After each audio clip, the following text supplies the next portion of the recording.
comment est-ce que vous allez? On va très bien.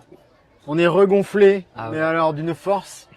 Depuis minuit, on prend des jets de ouf en fait. Là, juste après la ligne, on a déjà les amis et les potes qui sont venus nous ravitailler. accueillir, ravitailler. On a bu un coup, on a mangé.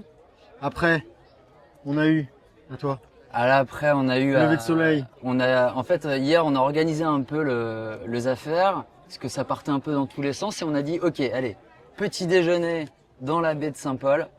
Du coup, tous les bateaux qui nous ont rejoints, eh ben, ils ont ramené des croissants, des fruits, des ananas, du café sur le Ladi Lafay. On s'est amarrés tous ensemble. On a fait un radeau, On a fait un mais radeau incroyable. Il qu'on n'a pas y avait vu même dans la le- police, il y avait les affaires maritimes. Les et affaires, tout le monde. les affaires maritimes étaient accrochées. Un énorme radeau et on a pris un petit déj avec tout le monde. Et ça, c'était magique. Et suite à ça, on a fait une parade pour naviguer un petit peu dans la baie de Saint-Paul. Et c'était trop beau d'avoir tous les bateaux qui nous suivaient.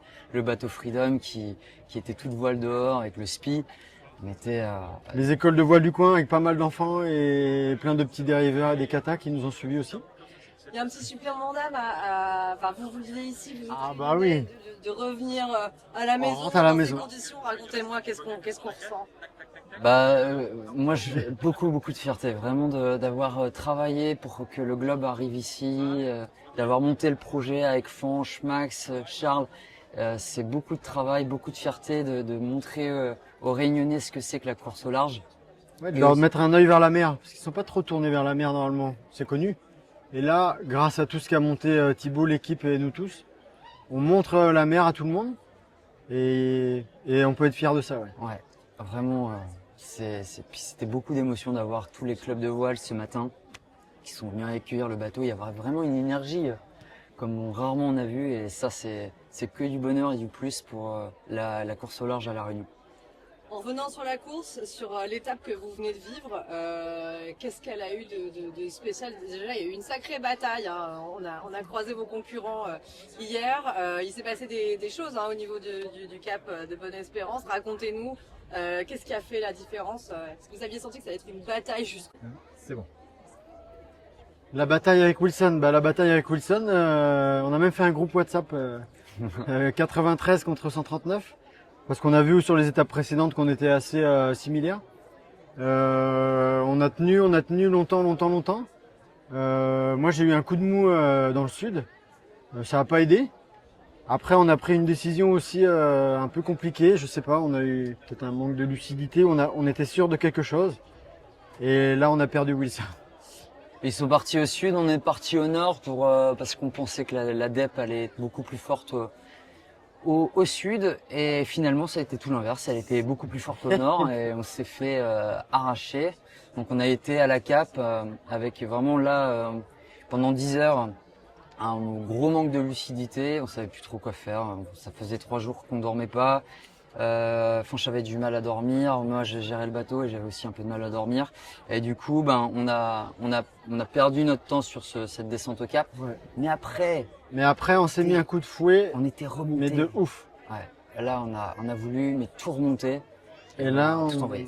a tout remonté et on finit à quelques heures derrière Wilson. Mais déjà, bravo Wilson, parce qu'ils ont vraiment navigué propre. Et c'est des sacrés adversaires. Ouais. Lisa et Jay, ils naviguent super Ils lâchent bien. rien. Ils lâchent rien, c'est une guerrière, elle a tout le mérite de cette place. Les Brésiliens aussi, pareil, eux c'est des gars, on n'a pas trop compris. Je pense qu'ils s'en sortent avec un peu de casse quand même. Nous, le but c'était aussi d'arriver ici avec un bateau qui soit capable de repartir dans 10 jours.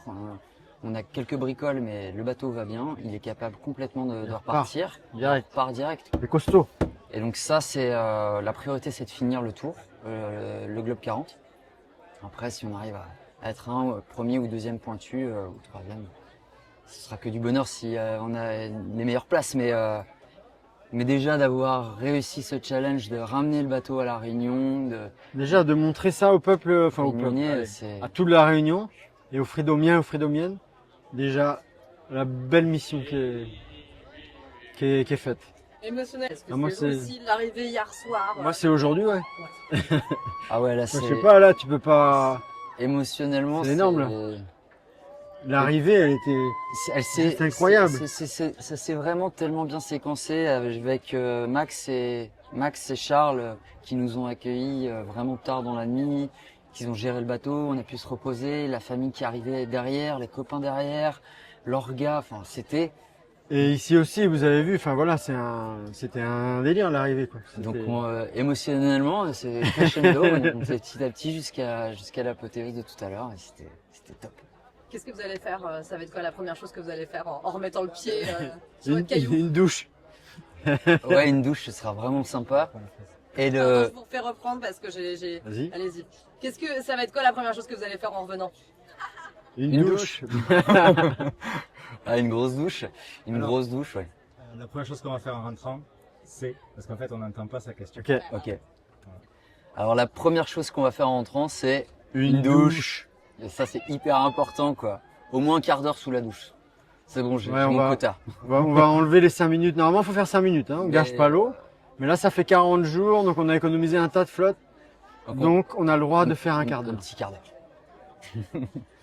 Dernière chose, vous me parliez techniquement parlant, en termes de stratégie déjà, qu'est-ce qui pour vous a été décisif en termes de stratégie? Et puis il y aura une deuxième question et ce sera la dernière sur, vous me disiez qu'il y avait des petites bricoles sur le bateau, pas grand chose, mais qu'il y a quand même des petites choses à faire. Racontez-moi, la première chose sur la stratégie. La stratégie, nous on avait un peu deux façons de naviguer différentes avec Fanch. Moi j'étais un peu plus en mode attaque, à suivre un peu les Brésiliens et essayer de faire un bon coup avec eux. Fanch était plus safe et je pense que notre compromis a plutôt bien fonctionné parce que Fanch a mis le curseur à certains niveaux quand c'était très fort et moi j'ai remis le curseur un peu plus haut quand il fallait rattraper les concurrents et c'était ce combo Fanch-Thibaut, on a réussi à rattraper les deux places qui nous séparaient de Wilson et sans casser. Sans casser. Et la priorité c'était vraiment le mot d'ordre, c'était pas casser. Alors oui, on a cassé quand même les aériens. On a dû monter en tête de mât 3 fois. Mais on a réussi à réparer en pleine mer un aérien. Et ça aussi, ça nous a pas aidé, on n'en avait plus qu'un. Et donc on avait aussi un peu cette peur de péter l'aérien et de se retrouver sans donner de vent dans le Grand Sud. Enfin dans le Grand Sud, dans les 40e. Et donc ça, c'était aussi voilà, il y avait techniquement le bateau, ça nous mettait des freins aussi pour dire, ok, on fait gaffe. On fait gaffe. On n'est qu'à la 2e étape d'un tour du monde, il en reste encore 4. Et ça, c'est pareil. Comment on gère cette pression entre, il y a des moments d'épuisement et puis il y a des moments hyper galvanisants ici. Racontez-nous comment est-ce qu'on gère ça? Moi, je trouve assez facilement, vraiment en parlant. C'est franchement. Ouais, on a échangé. Tout le temps échanger. Après, on a la chance d'avoir Internet. Donc c'est un bien et un mal parce qu'on est ultra connecté. Mais ça permet d'échanger avec les proches, avec les amis, avec les concurrents qui vivent les mêmes merdes que nous et la famille. Et du coup, on peut repuiser de l'énergie facilement avec ces données Internet. C'est vrai. Ça a été un peu stratégique aussi d'avoir Starlink, de pouvoir faire des lives, d'appeler Freedom. On avait 3 fois par jour Freedom. Et donc on savait qu'à la Réunion, il y avait un engouement incroyable. Ça nous reboostait. Ça aide à tenir, ça. T'as envie d'y aller, quoi. Même si c'est dur, que t'as envie tu te dis, bon, on va à terre. Non, on n'a rien lâché. Et puis on avait qu'une envie, c'était d'arriver à la Réunion, de faire une belle arrivée. Et on est chez nous. Puis on s'est dit, pourquoi pas un jour férié, quoi. Donc on a commencé à réfléchir. Ça a pas trop mal marché. On a fait un routage jour férié. Ouais. Ok,